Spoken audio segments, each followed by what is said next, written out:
کسی حدیث کو پڑھ کر عمل کرنے سے پہلے عام آدمی کے لیے ضروری ہے کسی عالم دین سے اس کا صحیح مطلب سمجھ لے تاکہ غلط فہمی نہ ہو۔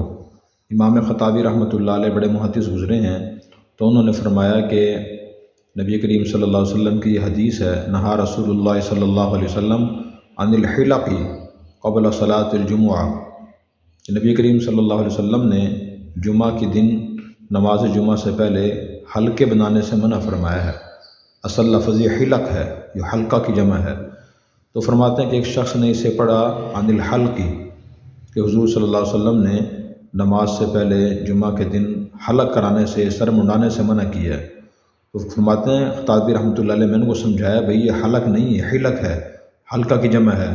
تو کہتے ہیں اچھا آپ نے میری مشکل آسان کر دی، میں نے تو ایک عرصہ دراز سے اپنا معمول بنایا ہوا ہے کہ میں جمعہ کے دن نماز جمعہ سے پہلے سر نہیں منڈاتا، سر منڈانا بھی ہو یعنی بال کٹوانے ہوں سر کے تو پھر میں جمعے کی نماز کے بعد یا کسی اور دن حلق کراتا ہوں۔ میرا تو 12-13 سال سے معمول تھا۔